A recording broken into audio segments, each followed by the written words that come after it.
Allô, no vivevie todi no lao. Moko sebe amisia mi fonyede ni chomedo. Da sedi dia leji. Ni chomito di kakawasi afire. Egbea mi gaja je komi. Konu kao mi ja se egbe. Kokuro da sedi dia meji yo. No vini o si beleke mele da se adinani. Be nenye be edesroa. Ne eyi ya o vale totroa. Mediano makpo eyi ya o alo enui o kele jonjora. Mateno pola merke menkum. Fogakea ne na wewa te manyo adejiwa. Erola focus re mao didinti. Parce que il y a des cas où il y a des qui n'ont été trop non maintenant à home situation américain n'a été trop non maintenant où Yesu il y a des cas où a été trop non maintenant situation no vigno si belle que me les gloire il y a TVA et moi le gâteau dit il faut que qui a même cessé ele gatori jikisiabe kakea nyetia nyemebu mokpopo parce que nya ke nyeto me plane do ko nyebe nyebe ma desrozier ve la gbenyeme alors ati la fibo aga ati la fibo to gobe eno le gatori ji han mokpopo la sini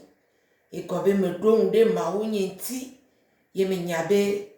no gale de sia de tia na trono no mene situation ni donc me focus de maunti yeme focus de ambetonti o me focus de maunti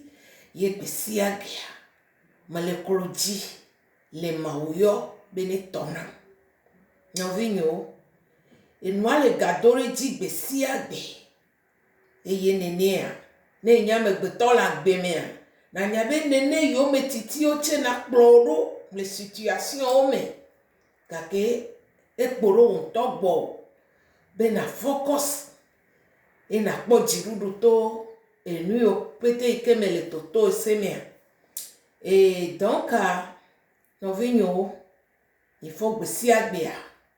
aya dudu ale ji ikoi enye chemele gbedodora ji me nyabe ma obe ma gblemu de mu na pe mu donc anye cheme kuro nti veve sigbeleke ni Jacob brode ele ma udola bene me ira yola me ya da silenti yola nene nye cheme le Yesu wa gongo bene me ira mwa ye me ya da silenti yo no vinyo donc gbereka me va po de defiade va pas de défis des défis quand me pour no vigno me va pas de défis be ta signe de cadre e convigné be ya pas dare vous me les défis me mo fudu ye me va ko kusi ajafi ye me va ko chovu douane benano David arora vous douane ne vidi ama gere mo na je kusi ametami ne ma va kovini nyatepea me pudu va ko kusi va chovu do adia me va pobe davini arora vudo adi vudo ame vo vidi ame gere mo gere vudo ameta kusi ametami donc ko gere kusi metami na mapoa gbogbo yi va les eva enyabe vidjame gere mota eva le ziple asibe vidjanite gere efudoame ele de defiame amo fudu ye me va leme me gbedomele ke me riva ke me be yo e vinye nuka vidja wona be akwa de vudome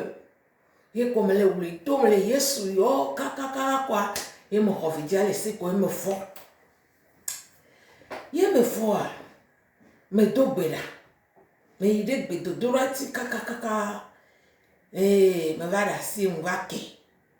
donc ke un kia et me le bedodoradi zanre ma do gra parce que me sais gomo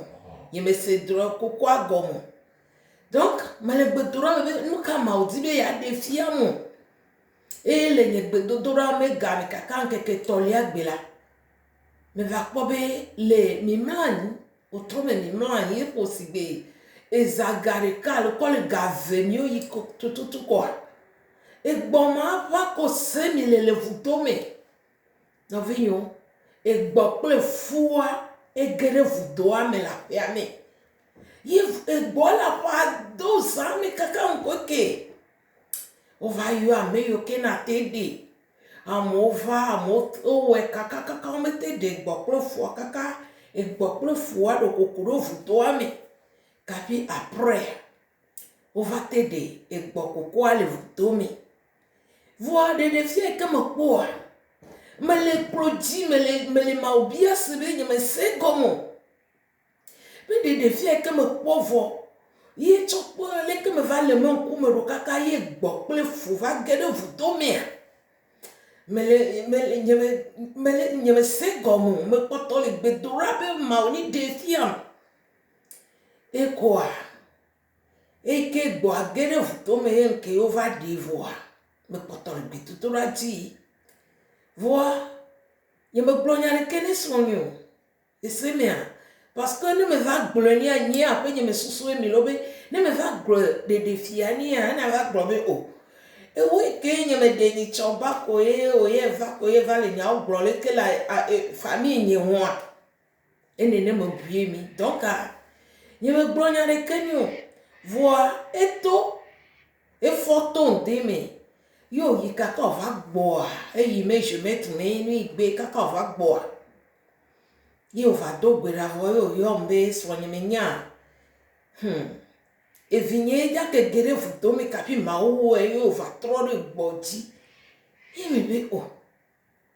ke ma o pona wa hallelujah e me ko broni ni ko e mi ya me ve mi ga ko gbe ko dora donc yo va dire egboa o de gboa me gbe do me nkeke buo me gbe do me le gbe do dora di parce que me va ko be i va zgbogbo me ma ba ko ta me ko e yo le na mu sebe me ga le gbe do dora di gbe sia gbe le ma bon ku me be o nye me le na ne ke wo che ori wo nu ka jo ma o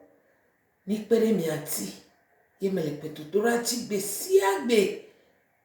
kaka no vinho bedecare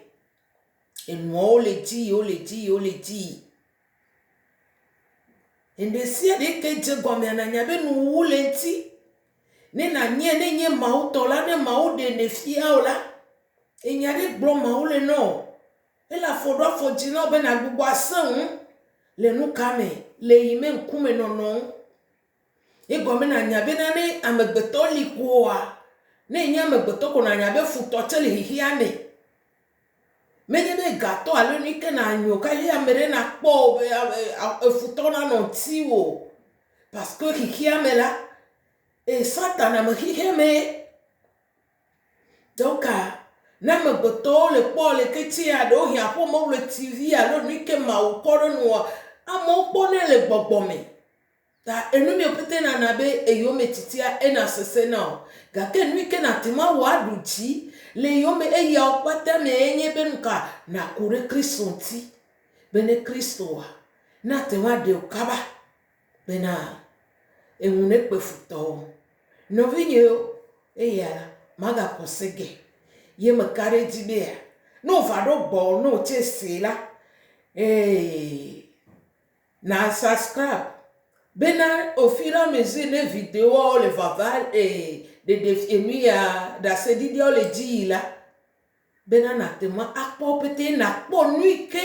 mauo le nye ameda hei ke nye menye na ne ke olo e nye ameda hei magbeme no te wele nye magbeme la me kariti be na wela me ne te magbeme e ya ta le vivere be mi atema se da se didia no vinyo mauni ira mi bogori ke nyaga iti kabumi e ismandi bye bye.